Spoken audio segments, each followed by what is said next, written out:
Welcome to this journey through one of the most disturbing cases recorded in the history of Texas.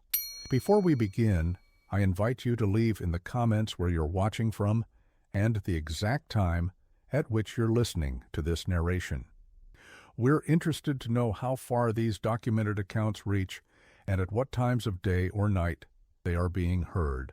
In the unforgiving landscape of West Texas, where the horizon stretched endlessly and the sun beat down mercilessly upon the dusty plains, there once stood a town called Drybone. Not found on modern maps, this settlement flourished briefly during the cattle boom of the 1880s, before fading into obscurity by the turn of the century. What remains of Drybone now lies beneath the waters of Lake Buchanan, following the damming of the Colorado River in the 1930s. But before the waters claimed it, Drybone harbored a secret so disturbing that documents relating to it were systematically removed from county records in 1919 during what was officially termed a routine archival reorganization. The only reason we know anything at all about the events that transpired there is due to a collection of papers discovered in 1962 during the demolition of an old courthouse in Burnett County. A clerk named Howard Jennings found a sealed metal box hidden within a wall cavity. Inside were several journals, official reports, and newspaper clippings, all concerning a particular establishment in Drybone known as the Rattlesnake Saloon and the Macabre discovery made beneath its floorboards in the summer of 1883. What follows is a reconstruction of events based solely on these recovered documents. The Texas Historical Commission has never officially acknowledged these findings, and attempts to locate the original documents have proven futile. According to the sole surviving member of the 1962 courthouse demolition crew, interviewed in 1968, the papers were collected by men in suits who arrived within days of their discovery. No official record of this collection exists. The town of Drybone emerged almost overnight in 1881, as the cattle trails pushed westward and the railroad promised to follow. Built on a slight elevation overlooking a bend in the Colorado River, approximately 40 miles northwest of Austin, it quickly grew to house nearly 500 souls. Like many frontier towns, it consisted primarily of a main street, lined with hastily constructed wooden buildings, a general store, a small hotel, stables, and, of course, saloons. The largest and most prosperous of these establishments was the Rattlesnake, owned and operated by a man named Jeremiah Blackwood. Blackwood was not a Texas native. According to what records remain, he arrived from somewhere back east, Pennsylvania perhaps, or New York, sometime in early 1882. He was described in a Burnett County Gazette article from March of that year as a gentleman of means and education who had brought a touch of refinement to our growing community. The article mentioned that Blackwood had purchased the existing saloon from its previous owner, a man named Thomas Wilkes, who had reportedly decided to seek opportunities further west. What's curious is that no subsequent mention of Thomas Wilkes appears in any regional newspaper or county record. It's as if the man simply vanished after selling his business to Blackwood. This detail might seem insignificant, but it represents the first in a series of disappearances that would come to be associated with the Rattlesnake Saloon. Blackwood renovated the establishment extensively. He imported fine furnishings, installed ornate mirrors behind the bar, and even a piano, luxuries almost unheard of in a frontier town like Drybone. The saloon quickly became the center of social life. Cattlemen, drifters, and the town's more respectable citizens all congregated there. Blackwood himself was described as an ideal host. Charming, well-spoken, impeccably dressed in fine Eastern clothes that seemed out of place in the dusty Texas town. According to the Journal of Eliza Thornton, the town's schoolteacher, Blackwood stood out not just for his refined manners, but for his physical appearance. Mr. Blackwood presents a peculiar figure in our rough settlement, she wrote in October 1882. Unusually tall and thin, with hands that seemed too large for his frame. His complexion is remarkably pale despite our Texas sun, and his eyes, though described by some ladies as captivating, strike me as somewhat unsettling, too intent in their gaze, as if constantly measuring what they observe. A curious feature of the rattlesnake, noted in several accounts, was the unusual coolness of the establishment, even during the scorching Texas summer. While other buildings in town became unbearable in the midday heat, the rattlesnake maintained a pleasant temperature. Blackwood attributed this to the building's location and design, but several patrons commented on the peculiar dampness of the place, especially noticeable in the floorboards near the bar. For approximately a year, the Rattlesnake Saloon thrived. Blackwood became a respected figure in the community. He never married, but was known to be generous with his money, contributing to local initiatives and extending credit to those down on their luck. Yet, despite his apparent openness, people remarked that Blackwood remained somehow unknowable. He could talk for hours without saying anything of himself, wrote Eliza Thornton in her journal dated November 1882. The saloon employed several people, a bartender named Frank Miller, 2 young women who served drinks and provided companionship to lonely cowboys, Sarah Milner and Louise Hawkins, and a man of all work called Samuel Porter, who handled everything from stocking supplies to removing troublesome drunks. Porter, a taciturn individual described in Sheriff Hayes's notes as slow-witted but strong as an ox, lived in a small room behind the saloon. The others resided elsewhere in town. An interesting note appears in Dr. Thomas Reed's journal in December 1882. Called to treat Louise Hawkins for what she described as recurring headaches and unusual fatigue, Reed observed that the young woman exhibited symptoms consistent with severe anemia. Most curious, he wrote, is that Miss Hawkins claims to sleep soundly through the night, yet wakes each morning feeling as if she has not rested at all. She also reports unusual dreams involving water rising around her bed and sensations of being watched while she sleeps. Reed prescribed iron supplements and recommended Miss Hawkins seek different employment, away from the unwholesome atmosphere of the saloon. She apparently disregarded this advice, continuing to work at the Rattlesnake until her abrupt departure from Drybone in March 1883. Town gossip, recorded in Eliza Thornton's journal, suggested that Louise had run off with a cattle buyer, though no one could recall seeing such a person in town during that period. It was in early 1883 that people began to disappear. The first was a cattle drover named Michael Collins. Having arrived with a herd from San Antonio, Collins was last seen drinking at the Rattlesnake on the evening of January 17, 1883. According to statements given by his companions to Sheriff Hayes, Collins had been in high spirits, having received his pay and intending to enjoy some female company before heading back south. When his companions prepared to depart the following morning, Collins was nowhere to be found. His bedroll remained untouched at the camp, and his horse was still in the stable. The assumption was that Collins had either found female companionship for the night or had decided to move on without informing his colleagues, both common enough occurrences on the frontier. Sheriff Hayes' report notes that Collins had been carrying approximately $60, a significant sum in 1883. None of this money was ever recovered, lending credence to the theory that Collins had simply departed, perhaps to avoid sharing his windfall with his companions. Yet, curiously, he had left behind a silver pocket watch that had belonged to his father, an item he was known to value highly. Over the next few months, at least 3 other individuals were reported missing. A gambler, known only as French Pete, a young woman named Sarah Milner, who worked serving drinks at the Rattlesnake, and a traveling salesman called Edward Booth. In each case, the Rattlesnake Saloon featured in their last known whereabouts. Sarah Milner's disappearance caused the most concern in the community. Unlike the others, she had been a permanent resident of Drybone, with family connections in nearby Burnett. Her brother, John Milner, traveled to Drybone upon learning of her disappearance and conducted his own investigation.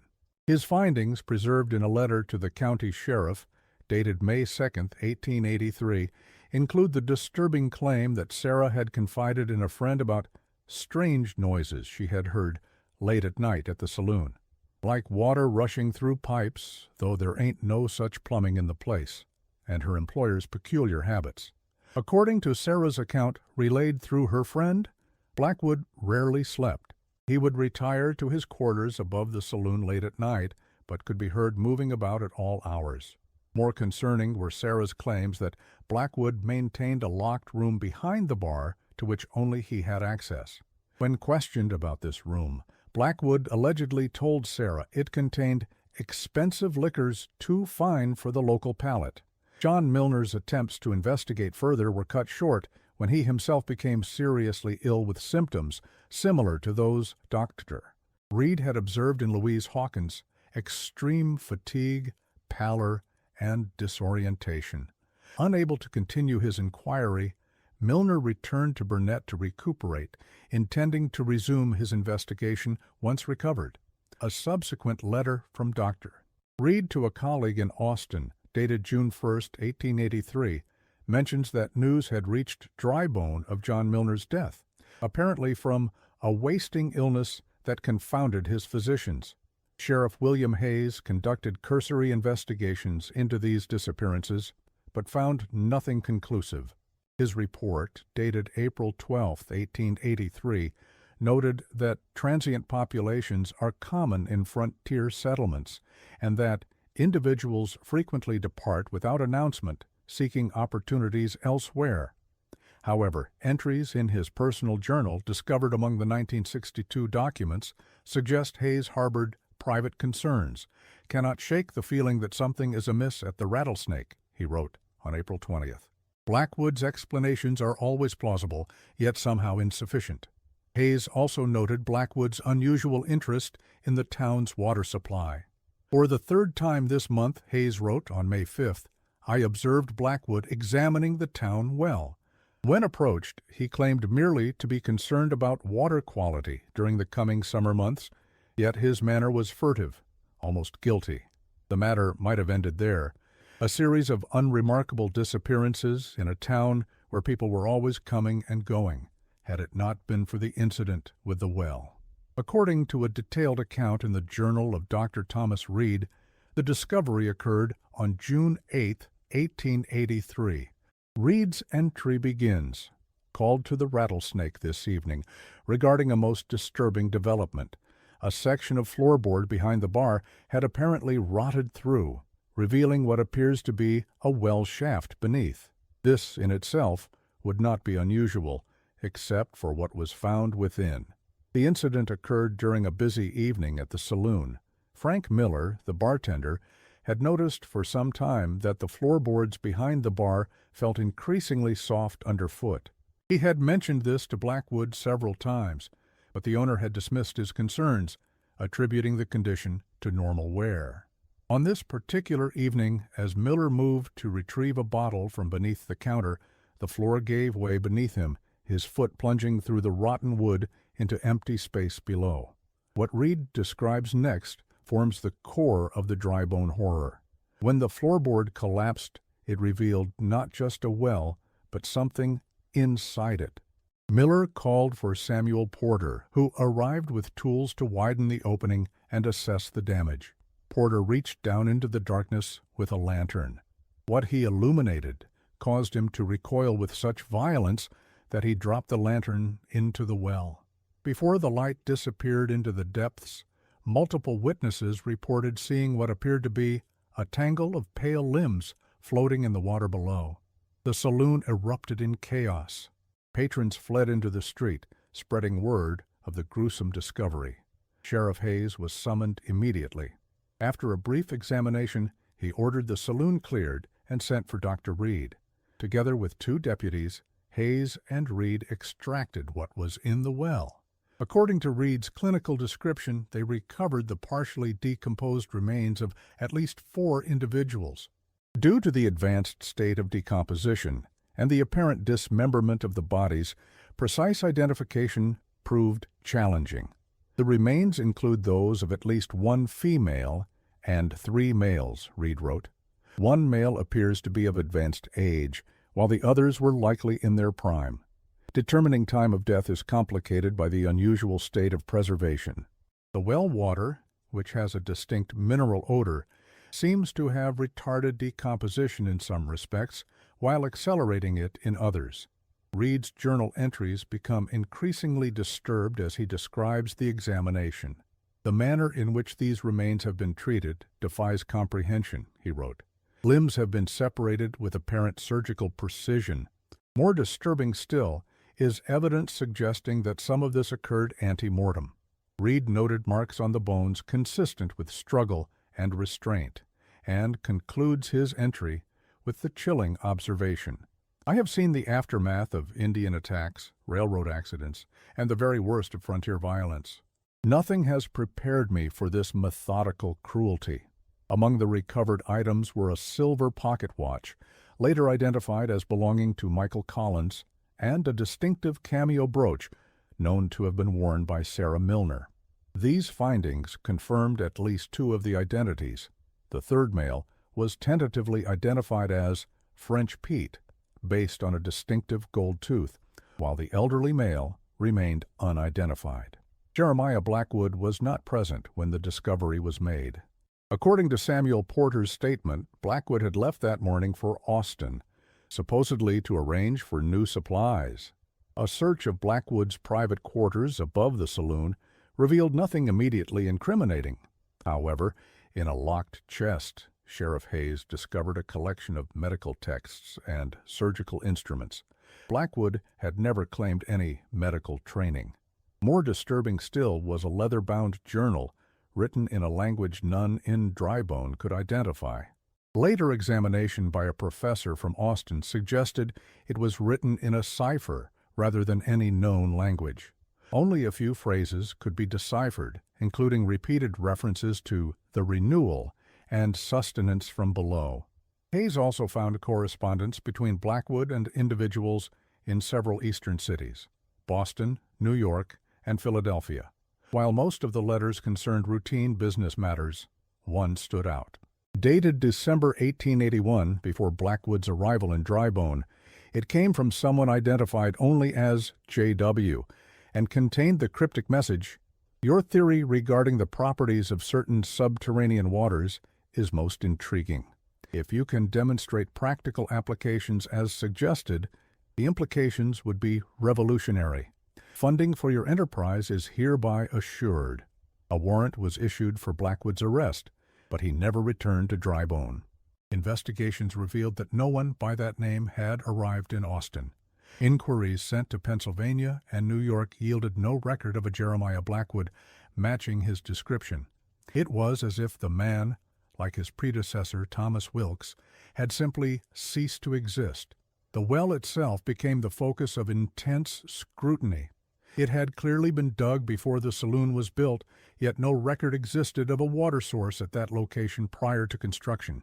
More puzzling still was its unusual depth. When measured, the well extended over 60 feet down, far deeper than typical wells in the region, especially considering the proximity to the river. At the bottom, beneath the water where the bodies had been found, was a layer of peculiar clay-like soil, utterly unlike the surrounding geology. Dr. Reed took samples, noting its unusual consistency and odor. These samples were supposedly sent to a university in Austin for analysis, but no record of their arrival or examination exists.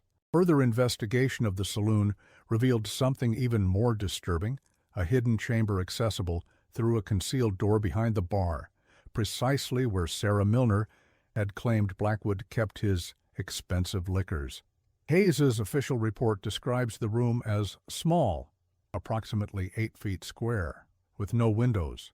The walls were lined with shelves containing numerous glass bottles and jars, but these contained no liquor. Instead, they held various liquids and preserved specimens that Hayes declined to describe in detail in his public report.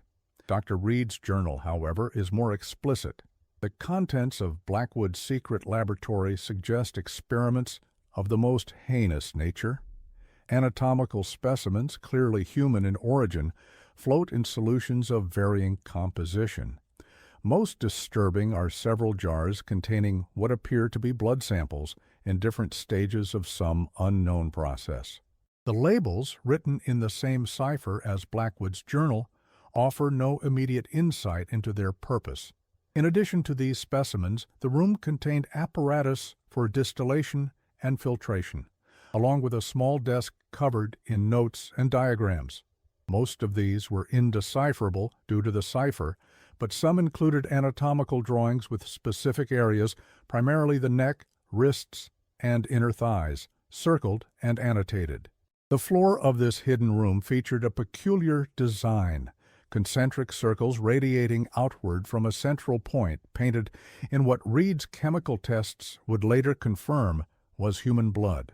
Most significant, however, was what lay beneath a heavy rug in the center of the room, a second access point to the well, this one fitted with a pulley system for raising and lowering objects into the depths.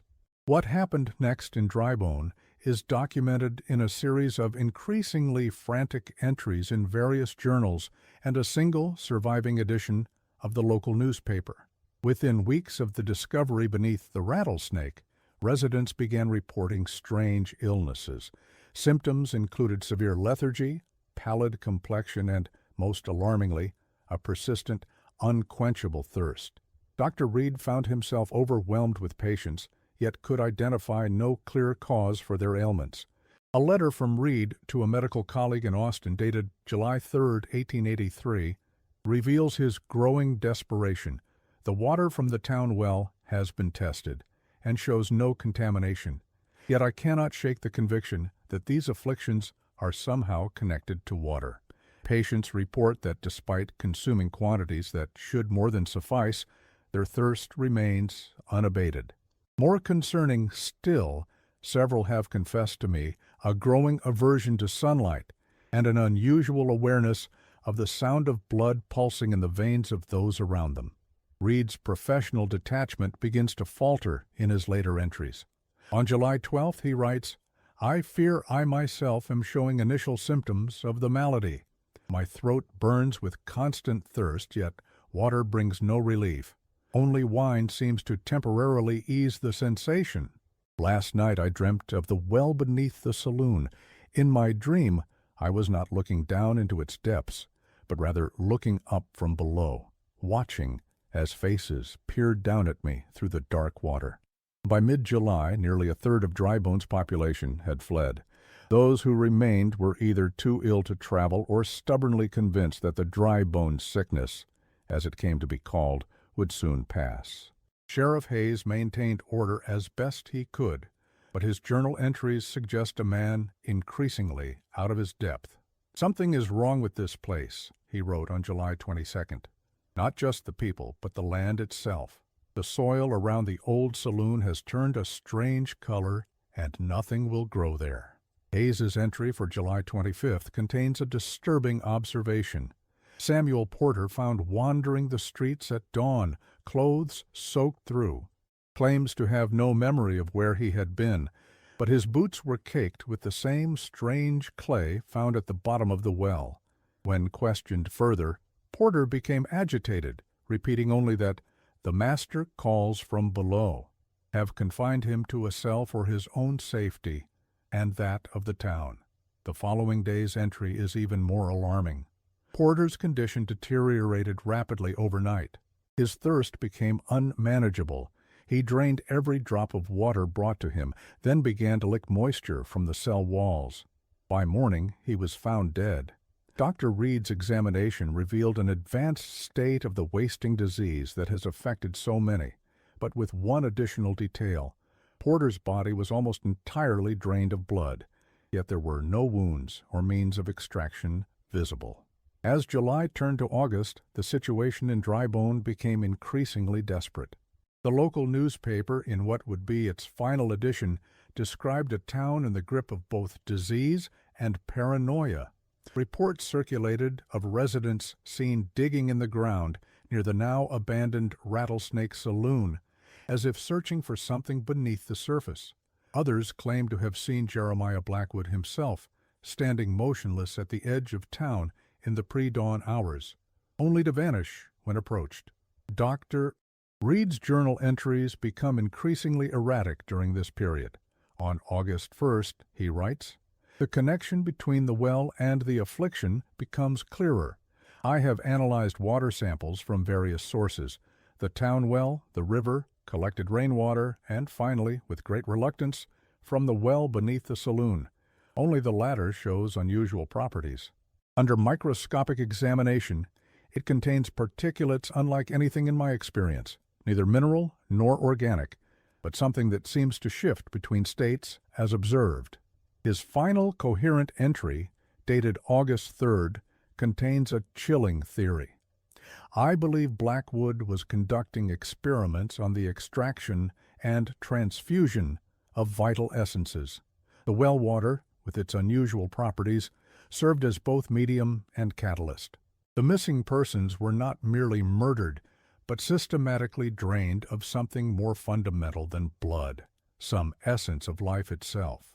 Worse still, I fear this process somehow nourishes something that dwells in the deeper reaches of the well, something that was there long before Blackwood, perhaps long before Drybone itself. The final documented event in the Drybone horror occurred on August 4th, 1883. According to a telegram sent by Sheriff Hayes to the Texas Rangers, and subsequently archived in their records, a fire broke out at the abandoned Rattlesnake Saloon. Hayes's message, terse and clearly written in haste, indicates that the fire spread with unusual speed, consuming not only the saloon, but several adjacent buildings. More telling is Hayes's final line. "Fire appears concentrated around the well, burns with unusual color. Recommend immediate assistance." No assistance ever arrived. A ranger detachment dispatched from Austin found Drybone largely abandoned upon their arrival 3 days later. The few remaining residents appeared severely ill and were evacuated to Austin for medical treatment. Of the 17 individuals removed from Drybone, only 3 survived longer than a week. Their death certificates, filed in Travis County, list the cause as wasting disease of unknown origin. The ranger report describes the burned-out remains of the Rattlesnake Saloon, noting with puzzlement that, despite the wooden construction of the building, the fire appeared to have burned hottest in the ground beneath it. Where the well had been, they found only a perfectly circular pit of ash that, according to their measurement, extended down nearly 100 feet, significantly deeper than Dr. Reed's original assessment. Most disturbing was the ranger's account of what they found in Dr. Reed's residence. The physician himself was missing, but his final journal entry, dated August 4th, was found torn and blood-stained on his desk. The partially legible text reads, "It is not water in the conventional sense. It is something older, something that has waited in the dark places of the earth. Blackwood did not create it. He merely found it and learned to use it. Now I understand why the missing were dismembered. It was not mere sadism. The limbs were arranged in a specific pattern within the well, forming a symbol or conduit. I have seen it in my dreams, a configuration of flesh that serves as a doorway. Tonight I must go there. I must see for myself what lies beneath." The rangers conducted a thorough search of the town and surrounding area, but found no trace of Dr. Reed or Sheriff Hayes. What they did find, however, was a series of strange markings carved into the ground in a circular pattern around what remained of the saloon. These markings, described in the ranger report as reminiscent of no known language or Indian sign, were photographed and submitted with the report. These photographs are among the items allegedly confiscated in 1962. Drybone never recovered. By 1885 it was completely abandoned. Maps from 1890 no longer show it. When Lake Buchanan was created in the 1930s, whatever physical remains of the town might have still existed were submerged beneath the waters. The aftermath of the Drybone incident is perhaps as disturbing as the events themselves. Records indicate that none of the officials involved, Sheriff Hayes, Dr. Reed, or any of the deputies, ever spoke publicly about what they had witnessed. Hayes was officially listed as missing after the fire, though a man matching his description reportedly established himself as a shopkeeper in Oregon in late 1884. This individual, who went by the name William Harris, was described by locals as intensely private and obsessively clean, bathing multiple times daily. Harris Hayes died in 1901, reportedly from self-inflicted wounds. According to the attending physician, he had systematically opened his veins while sitting in a bathtub full of water, muttering about diluting the taint as he died. Dr. Reed's ultimate fate remains unknown. No official record of his death exists, nor is there any evidence he established himself elsewhere under a different identity. In 1897, however, a peculiar report appeared in a medical journal describing a patient at Boston's McLean Hospital who claimed to be a physician from Texas. According to the report, this individual, whose name was withheld, suffered from persistent delusions regarding contaminated water and parasitic invasion of the blood. More disturbing was the patient's insistence that he could hear voices calling from every well, cistern, and body of water, and that he needed to return to the source. The Texas Rangers' official report on Drybone was classified and reportedly destroyed in a courthouse fire in 1897. Newspaper accounts of the incidents were systematically removed from archives, ostensibly as part of a statewide preservation initiative in 1919 that resulted in the loss of numerous records from the period. The documents discovered in 1962 represent the only known surviving accounts of what transpired in Drybone. As mentioned earlier, these documents were allegedly confiscated shortly after their discovery.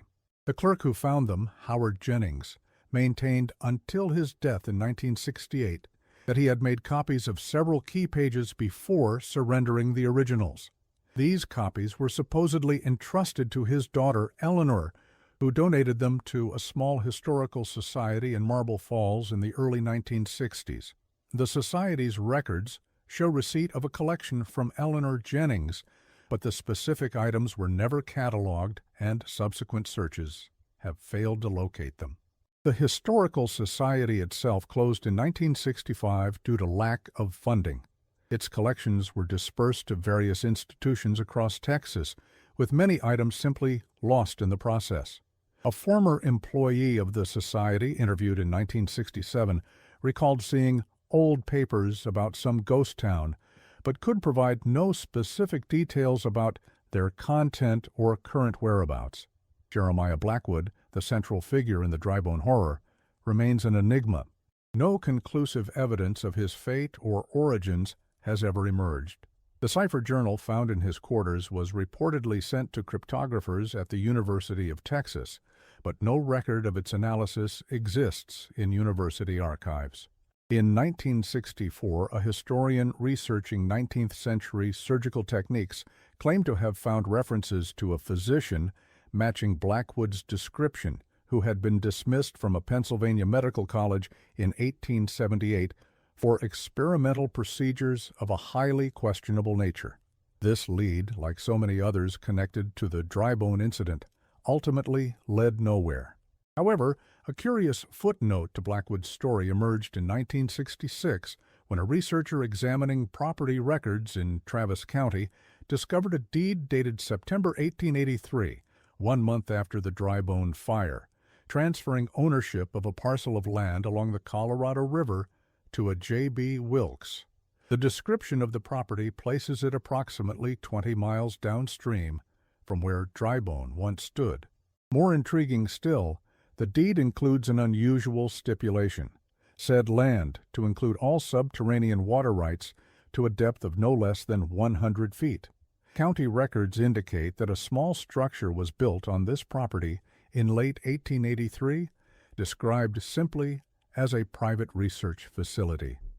Tax assessments show the property remained in J.B. Wilkes's possession until 1897, when it was abandoned, taxes unpaid. A sheriff's sale in 1898 found no buyers, and the land reverted to county ownership. The structure itself was reportedly destroyed in a flood in 1900, leaving no trace of its existence or purpose. One final disturbing footnote to this account deserves mention. In 1958, during an unusually severe drought, the water level in Lake Buchanan dropped dramatically, exposing portions of the lakebed that had been submerged since the 1930s.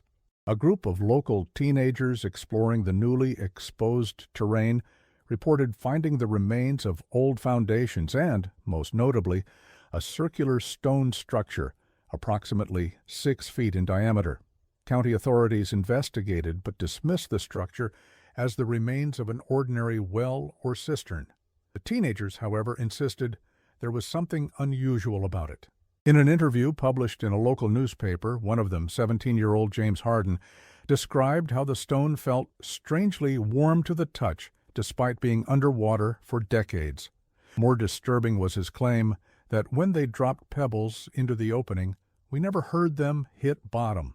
Before any further investigation could occur, heavy rains returned the lake to its normal level, once again submerging whatever had briefly emerged from below. James Harden and 2 others who had discovered the site were treated for unusual symptoms in the weeks that followed. Severe dehydration, despite normal water consumption, sensitivity to sunlight, and reported nightmares in which they found themselves looking up from the bottom of a dark well, watching shadows move across the circle of light above. All 3 recovered after several weeks, though Harden's medical records, accessed during research for a 1968 historical survey of the region, note his physician's puzzlement at the unexplained alteration in blood composition observed during his illness. The physician, Dr. Leonard Marshall, made detailed notes on Harden's condition, describing how the young man's blood samples exhibited unusual properties when exposed to sunlight and abnormal coagulation patterns. Most concerning was Marshall's observation that under microscopic examination, Harden's blood contained mobile particulates of unknown origin, neither cellular nor bacterial, that appeared to respond to stimuli in a manner suggesting some form of primitive intelligence. Dr. Marshall's subsequent attempts to publish these findings in medical journals were uniformly rejected. His research notes were later reported destroyed in a laboratory fire in 1964. Marshall himself died in 1965 of what the coroner ruled natural causes, though colleagues noted his rapidly deteriorating health in the months preceding his death, characterized primarily by extreme thirst and sensitivity to sunlight. In 1964, another drought temporarily lowered Lake Buchanan's water level, though not as dramatically as in 1958.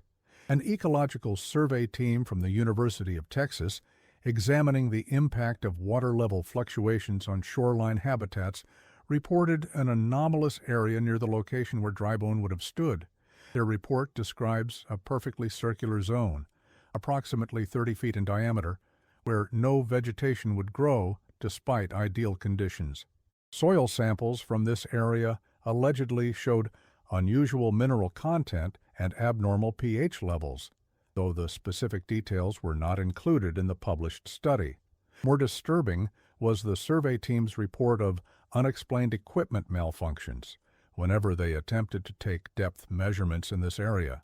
Electronic devices failed, and mechanical sounding lines appeared to be severed at approximately 60 feet depth. The team leader, Dr.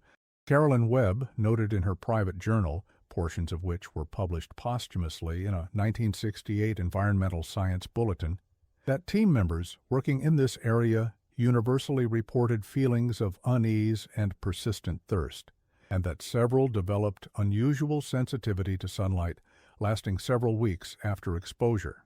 Lake Buchanan remains a popular recreation area today.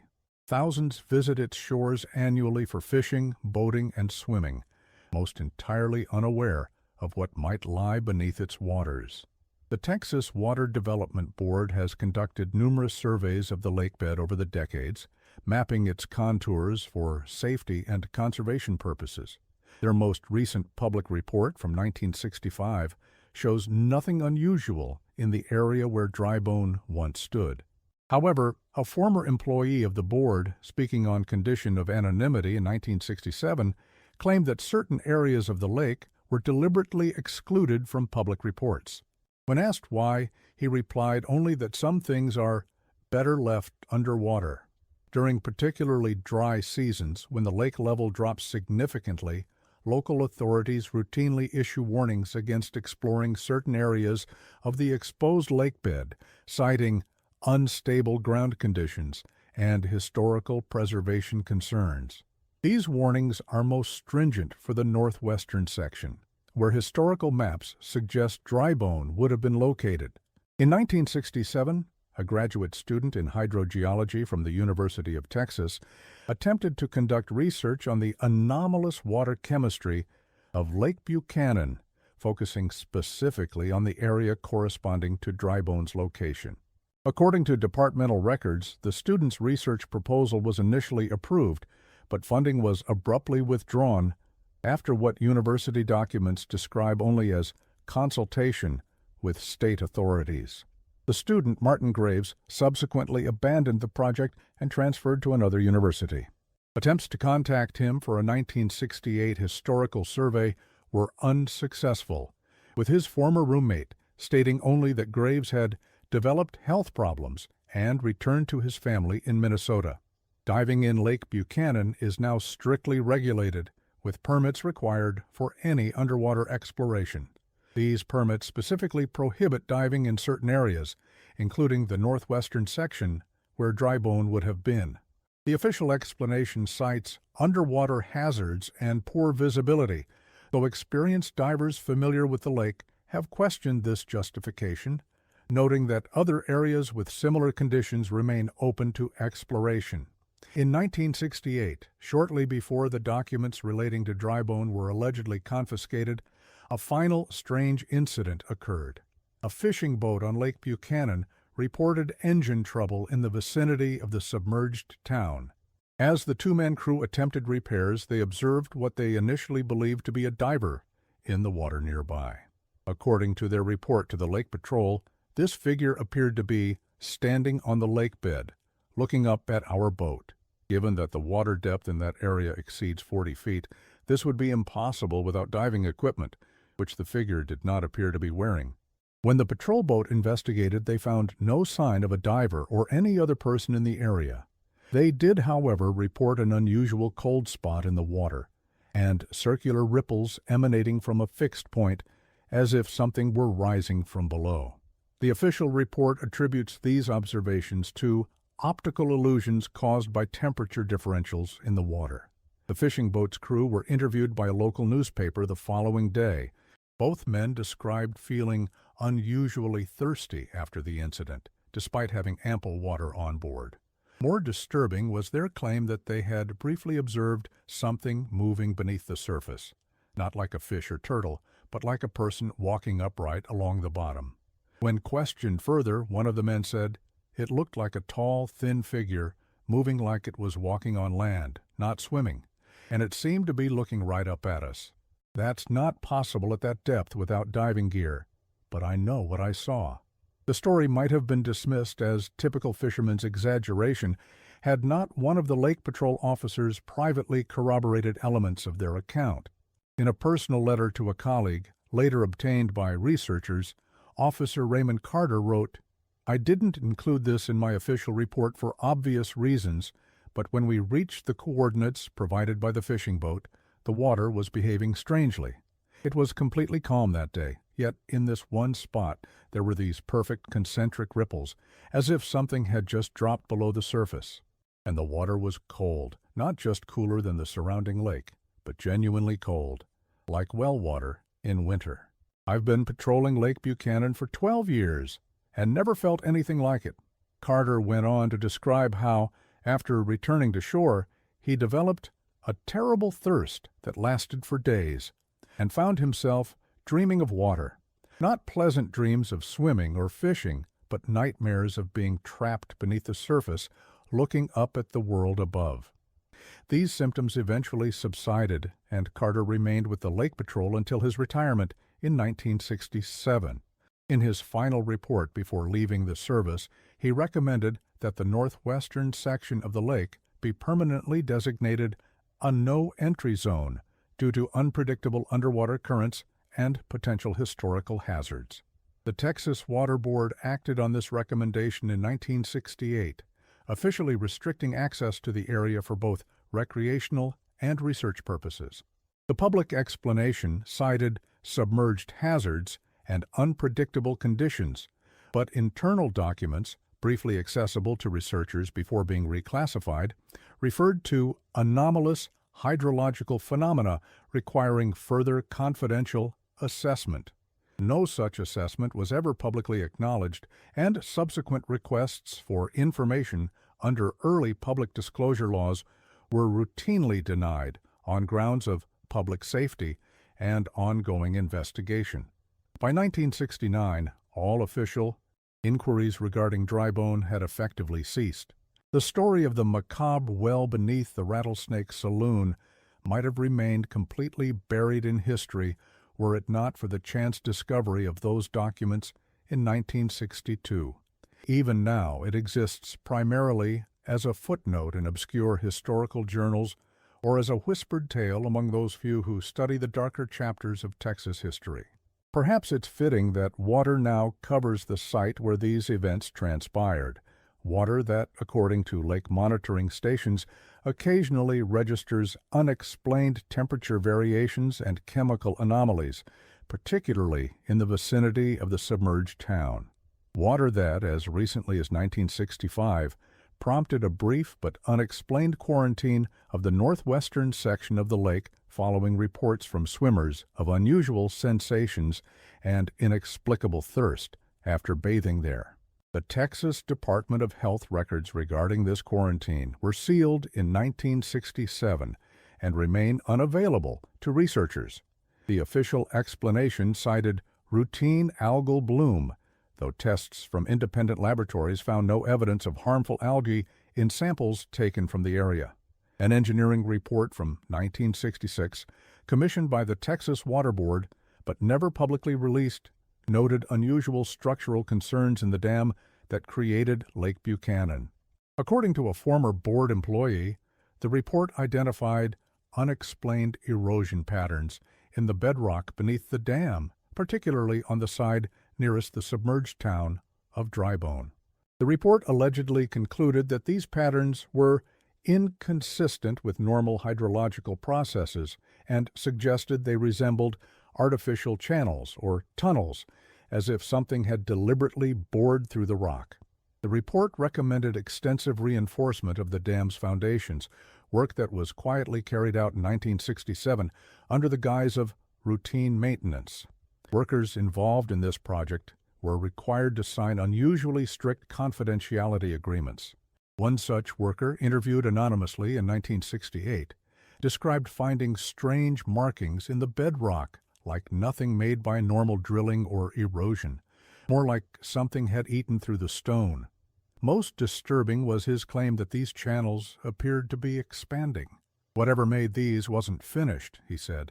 Some mornings we'd come back to areas we'd already examined and find new passages, as if they'd been created overnight. When engineers installed monitoring equipment to record any ongoing erosion, the devices reportedly failed within hours, their electronic components corroded beyond recognition, as if exposed to some powerful acid. The reinforcement work was completed in late 1967, and official reports declared the dam fully secure. However, monitoring of the structure intensified, with inspection intervals reduced from annual to quarterly. These inspections continue to this day, though their findings remain classified. Lake Buchanan continues to rise and fall with the seasons. During particularly severe droughts, such as those in 1957 and 1964, portions of the lakebed are exposed.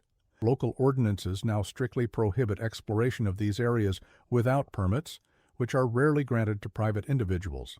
Aerial photography of the lake during low water periods is similarly restricted, ostensibly for environmental protection reasons. For those who know where to look, however, certain patterns become visible in satellite imagery, patterns that correspond to no natural geological formation. Most notable is a perfect circle, approximately 6 feet in diameter, located where old survey maps suggest the Rattlesnake Saloon once stood. Unlike the surrounding terrain, this circle appears to absorb rather than reflect light, creating what imaging specialists term a dead spot in otherwise clear photographs. In 1967, a meteorological anomaly was recorded over Lake Buchanan, a perfectly circular cloud formation that remained stationary for nearly 6 hours despite moderate winds. Weather Bureau records describe it as a localized atmospheric phenomenon of unknown origin, while acknowledging that it defied known meteorological principles. Local residents reported that the formation appeared directly above the area where Drybone would have been located. More curious still, several individuals claimed that during the phenomenon's duration, water levels in residential wells throughout the region temporarily dropped, returning to normal only after the cloud formation dissipated. A local newspaper photographer captured images of this strange cloud pattern, but according to editorial records, the developed film showed only inexplicable light distortions. The newspaper published a brief article about the event, but included no photographs, citing technical difficulties. The photographer, Anton Mercer, reportedly destroyed the negatives, telling colleagues they made him deeply uneasy whenever he looked at them. Mercer left journalism shortly thereafter and was later admitted to a psychiatric facility after repeatedly claiming that something in the water was watching him. Whatever the truth of what happened in Drybone in the summer of 1883, one thing remains certain: some wells run deeper than seems possible, and some secrets are best left buried beneath both water and time. The most recent official statement regarding Drybone came from the Texas Historical Commission in 1968, following persistent inquiries from a journalist researching frontier settlements. Their response was brief and definitive. No credible historical evidence supports the existence of a settlement called Drybone in the area now covered by Lake Buchanan. We consider this matter closed and will entertain no further inquiries on this subject. The journalist Richard Carver, working for a small historical periodical, had attempted to compile existing information about Drybone based on scattered references in county records and oral histories from elderly residents of the region. According to his notes, which surfaced briefly in the archives of the periodical before disappearing in 1969, Carver had identified several inconsistencies in official accounts of the area's settlement history. Most notably, he had located a surveyor's map from 1885 clearly showing a settlement labeled Drybone in the location now submerged beneath Lake Buchanan. Carver had also interviewed 3 elderly individuals who claimed to have visited Drybone in their youth. All 3 described the town as strange and unwelcoming, with one recalling that nobody wanted to stay there after dark if they could help it. Most intriguing was their consistent mention of a fancy saloon with a funny name, where the floor always felt damp underfoot.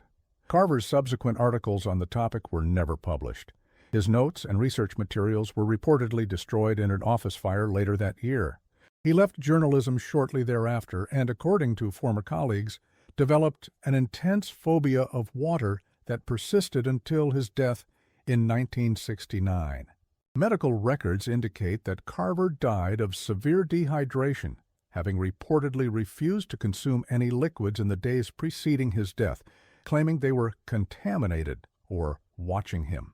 A curious postscript to Carver's story emerged in 1968 when a colleague received a package containing a single page torn from what appeared to be Jeremiah Blackwood's cipher journal. Accompanying this page was a note in Carver's handwriting that read simply, "I've decoded part of it. God help us all if what he wrote is true." The colleague reportedly turned these items over to authorities, who have never acknowledged their receipt. And so the story remains, submerged, like Drybone itself, beneath layers of official denial, lost records, and the inexorable passage of time.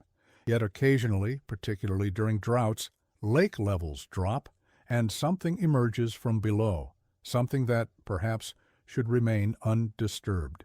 In 1968, during what would be the final documented drought to expose portions of the old town site, a local man fishing along the newly revealed shoreline reported finding an unusual object partially embedded in the mud. He described it as a glass jar or bottle, old-fashioned like something from the last century, containing what appeared to be a cloudy liquid with something pale floating inside. Before he could retrieve it, he claimed the object seemed to sink back into the mud as if pulled from below. When he reached to investigate, the ground beneath his feet reportedly trembled and began to soften, forcing him to retreat hastily to firmer ground. By the time county officials investigated his report, rising water levels had once again covered the area. The man himself, Ernest Holloway, was found dead in his home 2 weeks later. The coroner's report listed the cause as cardiac arrest, though noted with puzzlement the extreme desiccation of the tissues inconsistent with the short time between death and discovery. More unusual still was the coroner's observation that Holloway's body contained almost no blood or other fluids, as if completely exsanguinated, despite there being no evidence of wounds or hemorrhage. For those inclined to look deeper, a final warning. Some who have investigated the Drybone incident too persistently report unusual symptoms: chronic thirst, sensitivity to sunlight, and dreams of looking up from the bottom of a well. These symptoms typically fade when investigations cease. In 1968, shortly before his death, Howard Jennings, the clerk who discovered the original Drybone documents, made a final statement to a local historian. "There's something about water that we don't understand," he said. "Not just the water in Lake Buchanan, but all water. It connects places. Things can travel through it that shouldn't be able to. I sometimes think water remembers everything it's ever touched, and sometimes I think it carries messages from one place to another." When asked to elaborate, Jennings reportedly smiled thinly and said, "Haven't you ever wondered why we're mostly water ourselves? Maybe we're just vessels for something else, something that's been here much longer than we have." Jennings died peacefully in his sleep a week later. The historian who recorded his statement noted that despite the summer heat, Jennings kept every faucet in his home tightly shut off and refused to drink anything but bottled beer during their conversation. "Water's too clear," he reportedly explained. "You can't see what might be hiding in it." Lake Buchanan's waters continue to rise and fall with the seasons. Fishermen occasionally report unusual cold spots or unexpected currents in the vicinity of where Drybone once stood. Some claim to have seen strange ripples on perfectly still days, as if something were moving beneath the surface. Others describe an unusual silence that sometimes falls over that part of the lake, a silence in which, if one listens carefully, the sound of distant underwater digging can supposedly be heard. Local residents have developed their own precautions. Many refuse to swim in the northwestern section of the lake, regardless of official restrictions. Some will not eat fish caught in those waters. Others make small offerings before venturing onto the lake, coins tossed into the water, or whispered words that sound suspiciously like apologies or pleas. Scientists continue to monitor the lake's water quality, though their reports are increasingly restricted from public view. Engineers regularly inspect the dam's foundations, paying particular attention to the northwestern side. And occasionally, when drought lowers the water level significantly, county officials conduct quiet surveys of the exposed lakebed, measuring and photographing anything unusual before the waters return. Some wells, it seems, do not appreciate being examined too closely. And some stories, like the Macabre well beneath the Rattlesnake Saloon, continue to echo long after those who witnessed them have turned to dust. In the words allegedly found in Dr. Reed's final journal entry, "Water is patient, water remembers, water waits." And beneath Lake Buchanan, something is still waiting.